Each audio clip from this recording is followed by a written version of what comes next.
Cricket খেলা দেখতে গেলে একটা জিনিস না কমন, সবাই আমরা মনে করি কি যে আমরা যদি ওই জায়গায় থাকতাম তাহলে একদম ফাটাই দিতাম। আরে আরে এইটা কে? একদম তো আমার মতো দেখতে। এই যে জাজমেন্টাল ক্রেজ দেখছেন না, এটা কিন্তু খুবই কমন একটা ব্যাপার সাউথ এশিয়ান কান্ট্রিজে, স্পেশালি ইন্ডিয়াতেও তো এটা খুবই কমন। এবং এইটারই ফায়দা নিয়ে ইন্ডিয়ার ফ্যান্টাসি গেমিং ইন্ডাস্ট্রিতে এন্ট্রি নেয় Dream11, যেটা সিম্পলি একটা জুয়ার কোম্পানি। এবং এই গেমটা খেলতে খেলতে একটা ছেলে ইভেন সুইসাইডও অ্যাটেম্প্ট করে। যাই হোক, আরো ডিটেলস আমরা সামনে বলবো। Dream11 মাত্র 11 বছরের মধ্যে 2019 সালে এটা হয়ে যায় ইউনিকর্ন, যেটা কিনা ইন্ডিয়ার গেমিং কোম্পানিগুলোর মধ্যে প্রথম। ও আচ্ছা, ছোট্ট একটা ইনফরমেশন দিয়ে রাখি, ইউনিকর্ন হতে হলে আপনার কোম্পানির ভ্যালুয়েশন হতে হবে $1 বিলিয়ন বেশি, বাংলাদেশি টাকায় যেটা হয় অলমোস্ট 10,000 কোটি টাকা। আমাদের বাংলাদেশেও কিছু ইউনিকর্ন আছে, যেমন হচ্ছে বিকাশ। যাই হোক, 2020 সালে Dream11 222 কোটি রুপি দিয়ে IPL এর টাইটেল স্পন্সর হয় এবং 2022-এ এই কোম্পানির প্রফিট 216% বেড়ে 328.84 কোটি রুপি হয়। ইভেন 2022 সালের এশিয়া কাপের অফিসিয়াল স্পন্সরদের একটা হচ্ছে Dream11। এবং বর্তমানে এই কোম্পানির ইউজার বেস কত জানেন?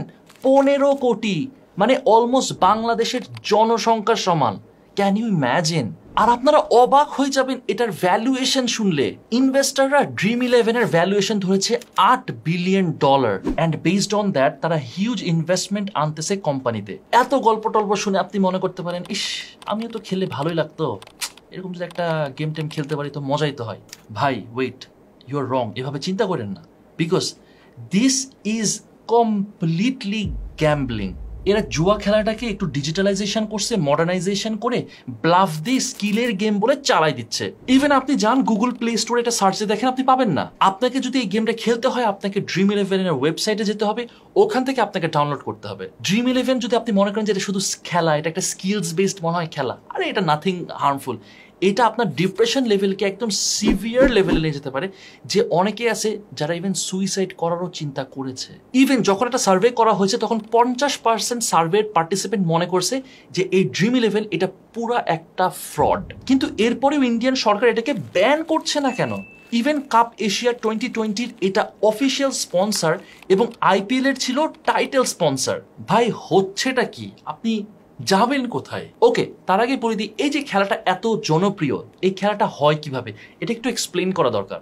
যখন দুইটা দলের ম্যাচ হবে, ধরেন এশিয়া কাপের আফগানিস্তান ভার্সেস বাংলাদেশ ম্যাচ হচ্ছে, আপনি যদি কন্টেস্টে অংশ নিতে চান তাহলে ফার্স্টে আপনি অ্যাপে যাবেন, সেখানে আপনাকে ভার্চুয়াল 100 ক্রেডিট দেওয়া হবে প্লেয়ার কেনার জন্য। প্লেয়ার কেনার ক্ষেত্রে আপনি যদি চান যে একটা টিম থেকে আমি বাংলাদেশ থেকে সব প্লেয়ার আমি ফরমেশন করলাম, 11টা প্লেয়ারকে আমি বাংলাদেশ থেকে নিলাম, এটা হবে না, আপনাকে কম্বাইন করতে হবে। সো আপনি লেটস সে আফগানিস্তান থেকে কিছু নিলেন, আপনি বাংলাদেশ থেকে কিছু নিলেন, সো এটার ফরমেশনটা হতে পারে 7-4-6-5।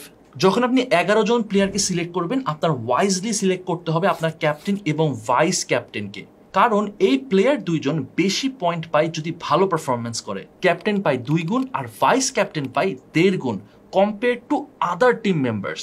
টিম যখন ফর্ম হয়ে যাবে তখন আপনার বিভিন্ন কন্টেস্ট অপশনস পাবেন, যেখানে আপনি মাত্র 20 রুপিতে পার্টিসিপেট করতে পারবেন। আবার আপনি যদি চান যে 1000 রুপিতে পার্টিসিপেট করতে চাচ্ছেন, সেটাও করতে পারবেন। সো পার্টিসিপেন্ট যত বেশি হবে আপনার প্রাইস পুল তত বেশি বাড়বে। যেমন ধরেন আপনি 20 রুপি দিয়ে কন্টেস্টে পার্টিসিপেট করলে যদি আরো 999 জন কন্টেস্টে আসে, তাহলে প্রাইস পুল হবে 16,000 রুপি। খেলা শেষে একটা র্যাঙ্কিং করা হবে, ওই র্যাঙ্কিং এ প্রথম 50%-এর মধ্যে থাকলে আপনি প্রাইস পুল থেকে কিছুটা টাকা পাবেন র্যাঙ্কিং অনুযায়ী। এই র্যাঙ্কিংটা করা হয় আপনার প্লেয়াররা কত পয়েন্টস অ্যাকুমুলেট করলো সেটার উপর বেস করে। পয়েন্টস গুলো প্রিসেট করা থাকে ডিফারেন্ট ইভেন্টস এর জন্য, যেমন ধরেন 4 মারলে 1 পয়েন্ট, 6 মারলে 1 পয়েন্ট, ক্যাচ ধরতে পারলে 1 পয়েন্ট, এইরকম আর কি। সো খেলার প্রসেসটা এখান থেকে মোটামুটি ক্লিয়ার হয়ে গেল। তাহলে Dream11 এখান থেকে টাকা বানায় কিভাবে, আর দিনের পর দিন ওদের প্রফিট স্কাই রকেট করতেছে কিভাবে? ওকে, ব্যাপারটা খুবই সিম্পল। আমাদের যে আগের এক্সাম্পলটা দিলাম ওইখানে কিন্তু প্রাইস পুল টোটাল কত আসে? 20,000 রুপি। কিন্তু 20,000 রুপি তো দিচ্ছে না, দিচ্ছে কত? 16,000 রুপি। অর্থাৎ এখান থেকে 4,000 রুপি Dream11 নিয়ে নিচ্ছে as a commission for the platform fee, which is 20%। So winner যেই হোক না কেন, লুজার যেই হোক না কেন, সব সময় জিতছে কিন্তু একজন, Dream11।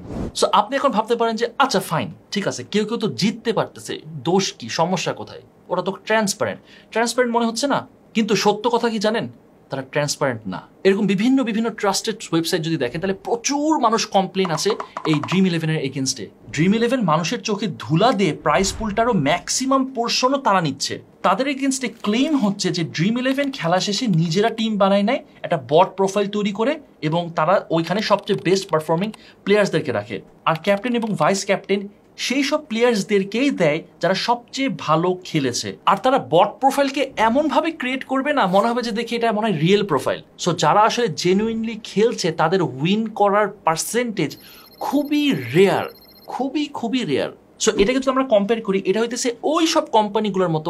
অনেক আছে মনে আছে না, কি হচ্ছে স্ক্র্যাচ কার্ড দিত যে আপনি যদি ঘষেন তাহলে মোটরসাইকেল পাবেন, টিভি পাবেন, ফ্রিজ পাবেন, কিন্তু আসলে এগুলা ভুয়া, আসলে কিছুই দেয় না ওরা।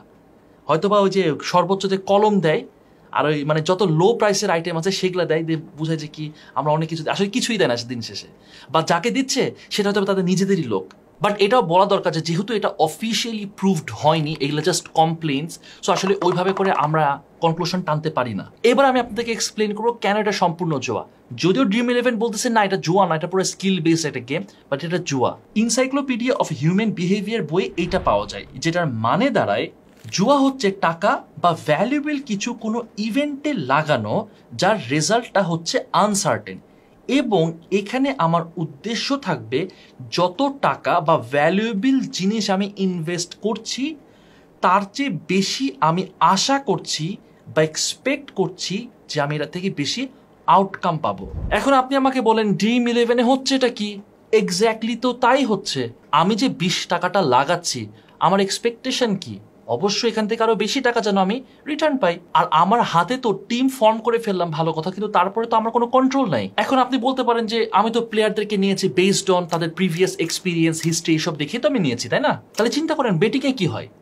বেটিং এ তো সেম জিনিসটাই হয়। যদি আমি এখন ঘোড়ার এক্সাম্পল দেই, ধরেন আপনি তো সেই ঘোড়ার পিছনেই বেট করবেন যে ঘোড়াটা ভালো খেলে। নিশ্চয়ই পচা ঘোড়া, যে ঘোড়া দৌড়াইতেই পারে না, সেটার এগেন্স্টে তো আপনি, সেটার জন্য তো আপনি বেট করবেন না, লাইক ক্লিয়ারলি, রাইট? সো স্বাভাবিকভাবে আপনি তো আগের প্রিভিয়াস পারফরমেন্সের এক্সপিরিয়েন্স, হিস্ট্রি সব দেখেই তো আপনি বেটিংটা করবেন। আবার দেখেন বেটিং বা গ্যাম্বলিং যেটাই হোক না কেন, এখানে কারা লাভ হয়, কারা রেভিনিউটা পাচ্ছে? অর্গানাইজাররা অলওয়েজ রেভিনিউ পায়। কে হারলো কে জিতলো ডাজন্ট ম্যাটার। ড্রিম ইলেভেনের ক্ষেত্রে কিন্তু সেম এক্স্যাক্ট কাজটা হয়েছে। প্রত্যেকটা গেমের শেষে তারা কিন্তু তাদের লভ্যাংশ, তাদের যে রেভিনিউ, ওটা কিন্তু তারা নিয়ে নিচ্ছে, কমিশনটা কিন্তু কেটে নিচ্ছে। এখন মজার ব্যাপার হচ্ছে ড্রিম ইলেভেন ওরা তো জানে যে তারা কি করছে, তাহলে তারা কিভাবে ট্যাকেল দিচ্ছে। সো 2020 সালে তাদের এগেনস্ট একটা পেটিশন করা হয় যেখানে বলা হয় যে তারা একটা গ্যাম্বলিং। তো তখন তারা কি বললো যে আরে আমরা তো চান্সের উপরে কোনো কিছু ছাড়তেছি না, মানে ভাগ্যের উপরে তো আমি ছাড়তেছি না। তাদের যুক্তি হচ্ছে যে আপনি তো প্লেয়ারের আগে হিস্ট্রি জানেন যে এ কেমন ভালো খেলে না খারাপ খেলে, এটা তো আপনি আগে থেকে জানেন, এটা তো স্কিলস বেস পুরোপুরি। তো ব্যাপারটা এরকম যে ধরেন সাকিব তো অলওয়েজই ভালো খেলবে, হ্যাঁ, ব্যাটিং না পারলে বোলিং দিয়ে হয়তো বা সে পুষায় দেবে, সো এটা তো আমার জন্য একটা গুড পিক। আবার আফগানিস্তানের রাশিদ খান, সেও ওয়ার্ল্ড ক্লাস বোলার অ্যান্ড অলওয়েজই ভালো খেলে। সো তাদের কথা হইতেছে এইভাবে করে তো মোটামুটি একটা আমি ভালো একটা টিম ফরমেশন করতেই পারি। তাদের আরেকটা যুক্তি হচ্ছে যে দেখেন জিতলো কে হারলো কে, মানে টিমের ক্ষেত্রে এটা তো আমার জন্য ম্যাটার করছে না, কারণ আমি তো এক টিম থেকে, এক দল থেকে তো পুরা টিম ফরমেশন করছি না, আমি এখান থেকে কিছু নিচ্ছি, এখান থেকে কিছু নিচ্ছি। সো যেই হারুক না কেন আমার কাছে তো এটা কোনো মাথা ব্যথা না। আমার মাথা ব্যথা হচ্ছে যে আমার প্লেয়াররা ভালো খেলছে কিনা। সো এখানে ম্যাচ ফিক্সিং এর ব্যাপারটা বা ওই কনসার্টটা এখানে থাকতেছে না। সো আপনারা বুঝতেছেন যে তারা কিভাবে, কি স্মার্টলি জুয়াটাকে মডার্নাইজেশন করেছে এবং কি সুন্দর করে একটা প্যাকেজিং দিয়ে মানুষকে রীতিমতো খাওয়াচ্ছে। আনফর্চুনেটলি, এবং আই গেস এটা কোনো সারপ্রাইজ না, হাইকোর্টে যখন অ্যাপিল করা হয় তখন ড্রিম ইলেভেনকে তারা ধরে না, ছেড়ে দেয়, বলে যে কোনো সমস্যা নাই, ড্রিম ইলেভেন অল গুড। এটা তো স্কিল বেসড, এটা তো লিগাল, এটা তো গ্যাম্বলিং না। হাইকোর্টের ডিসিশন, তাদেরকে গেম অফ স্কিল বলে লিগালাইজেশন দিয়ে দেওয়া হয়। আর এছাড়াও ইন্ডিয়ার কনস্টিটিউশনের আর্টিকেল 19(1)G অনুযায়ী এই ফ্যান্টাসি গেমিং গুলা হচ্ছে গেম অফ স্কিল, এই জন্য গভর্নমেন্ট এটার উপর কোনো অ্যাকশন নিতে পারে না। আর সবচেয়ে বড় রিজনটা তো ট্যাক্স রেভিনিউ। গভর্নমেন্ট এই সব ফ্যান্টাসি গেমের উপরে 30% ট্যাক্স ইম্পোজ করে। সো ভাবতে পারতেছেন ড্রিম ইলেভেনের যত বেশি রেভিনিউ হবে, যত বেশি রেভিনিউ আসবে, তত বেশি সরকারের লাভ, তত বেশি ট্যাক্স বাড়বে, তত বেশি রেভিনিউ আসবে। সরকারের। সো আপনি ভাবেন যে সরকার কেন সাপোর্ট করবে না? সিম্পল ব্যাপার। সো এখন আমরা দেখি যে Dream11টা আসলে কতটা ডেঞ্জারাস। ফার্স্ট অফ অল, এই গেমে এন্ট্রি নেওয়া খুবই সহজ এবং যে কেউ কিন্তু এন্ট্রি নিতে পারবে। এখানে একটা ক্লাস 5-6 এর বাচ্চাও কিন্তু পার্টিসিপেট করতে পারবে। তার কি লাগবে? এক হচ্ছে একটা স্মার্টফোন, যেটা এখন মোটামুটি অনেকের বাসায় এখন আছে। আরেকটা হচ্ছে 20 রুপি, 20 টাকা, 30 টাকা। এটা তো কোনো বিষয় না, এটা তো খুবই কম একটা অ্যামাউন্ট। কিন্তু যত সহজে আপনি ঢুকতে পারবেন, এটা একটা ফাঁদ। আপনি কিন্তু অত সহজে বের হতে পারবেন না। Dream11 এর মিনিমাম উইথড্রল লিমিটই হচ্ছে 200 রুপি। সো আপনি 10 টাকা নিয়ে ঢুকলেন, এন্ট্রি নিলেন, 200 টাকা আপনার যতক্ষণ না জমা হচ্ছে আপনি কিন্তু উইথড্রই করতে পারবেন না। সো আপনাকে এখন কি করতে হবে? আপনাকে খেলতেই থাকতে হবে আনলেস অ্যান্ড আনটিল আপনার 200 রুপি জমা হয়। আর যেটা জুয়া খেলার মধ্যে সবচেয়ে বড় ভয়ঙ্কর ব্যাপার, সেটা হচ্ছে অ্যাডিকশন। Dream11 কিন্তু আপনাকে পুরাই অ্যাডিক্টেড করে ফেলবে। আপনি যখন জাস্ট একবার জিতবেন, তখন আপনার আরো লোভ হবে এবং আপনি আরো খেলতে যাবেন। আর যখন হারবেন, ভাববেন এটা আমার রিকভার করা লাগবে। আর এটা কিন্তু আপনার ইগোকেও হিট করে। খেলো দিমাগ সে, এই ট্যাগলাইনটা কিন্তু ইউজ করে ওরা। কারণ আপনি হেরে গেলে ভাবা শুরু করেন যে আপনি খেলা বুঝেন না, এবং এটা একটা চ্যালেঞ্জ হয় আপনার কাছে তখন, যে না আমি পারবোই, এটা আমি আরেকবার চেষ্টা করে দেখি, এটা আমি নেক্সট টাইম আমি পারবো, অবশ্যই পারবো নেক্সট টাইম। Dream11 কিন্তু খালি স্ট্র্যাটেজিক বিজনেস স্ট্র্যাটেজি দিয়েই কিন্তু তারা মার্কেট ডমিনেট করছে না। তাদের মার্কেটিং টিমটা বেশ এফিশিয়েন্ট এবং বেশ স্মার্ট, মানে জিনিয়াস। এই দিক থেকে তারা কিন্তু জিনিয়াস। যখন 2020-এ তাদের এগেনস্টে একটা মামলা হয় যে তারা একটা গ্যাম্বলিং সাইট বা গ্যাম্বলিং অ্যাপ, যদিও তারা কোর্টে জিতে যায়, কিন্তু পাবলিকের চোখে কিন্তু তারা একটা গ্যাম্বলিং সাইট বা গ্যাম্বলিং অ্যাপ, তারা কিন্তু একটা জুয়া, এই যে একটা ইমেজ, এটা কিন্তু তারা সরাতে পারছিল না। তখন তাদের এই রেপুটেশনটাকে রিকভার করার জন্য তারা কিছু লেজেন্ডারি মার্কেটিং মুভ নেয়। ওরা মহেন্দ্র সিং ধোনিকে এন্ডোর্স করে। আর ইন্ডিয়াতে ধোনির ফ্যান নাই এরকম কিন্তু পাওয়া যাওয়া আসলেই দুষ্কর। আর পাবলিক তাকে এতই ভালোবাসে যে তারা একদম চোখ বন্ধ করে তাকে বিশ্বাস করবে। Dream11 ধোনিকে দিয়ে একটা ক্যাম্পেইন করায় উইথ দ্য ট্যাগলাইন খেলো দিমাগ সে। So you got it right, একদম perfect execution of celebrity endorsement strategy.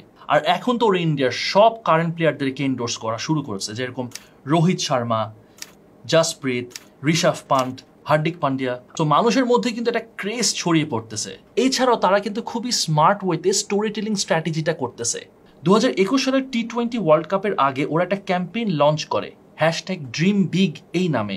সেখানে ওরা রোহিত শর্মা, ঋষভ, হার্দিক, জাসপ্রীত, শিখর ধাওয়ানদের স্ট্রাগলিং স্টোরি এবং ওরা কিভাবে তাদের ড্রিমকে অ্যাচিভ করছে সেগুলো দেখায়। এটার মাধ্যমে তারা কাস্টমারদের সাথে একটা ইমোশনাল বন্ডিং তৈরি করে, কারণ এই স্টোরির মাধ্যমে ইন্ডিয়ান মানুষরা যে স্বপ্ন দেখে, যে স্ট্রাগল করে, একটা আশা আকাঙ্ক্ষা আছে, সো এটা তাদেরকে একটা ইন্সপিরেশন দেয়। এটার মাধ্যমে প্রত্যেকটা মানুষ একটা মোরাল বুস্ট পায়, একটা সেলফ কনফিডেন্স, সেলফ বিলিফটা এনহ্যান্স করে, এবং এর ফলে মানুষজন এই ক্যাম্পেইনটাকে খুবই পজিটিভলি নেয়, কারণ এটা তাদের কাছে খুব রিলেটেবল লাগছে, মানে একদম আপন করে নিছে। ব্যাপারটা এরকম আর কি। ওকে, আজকে তাহলে এই পর্যন্ত। ভিডিওটা কেমন লেগেছে কমেন্ট সেকশনে অবশ্যই জানাবেন, এবং পরবর্তীতে কি টাইপের ভিডিওটা চাচ্ছেন সেটাও আমাদেরকে জানাবেন। দেখা হবে নেক্সট থার্সডে 7 PM। কেন বলতেছি নেক্সট থার্সডে 7 PM? প্রতি থার্সডে 7 PM আমি মিস করতেছি, আর আমি স্টিল বলতেছি নেক্সট। ভাই, দেখা হবে নেক্সট উইকে, কোনো একটা সময় আমি আপলোড করবো। সরি। আসসালামু আলাইকুম।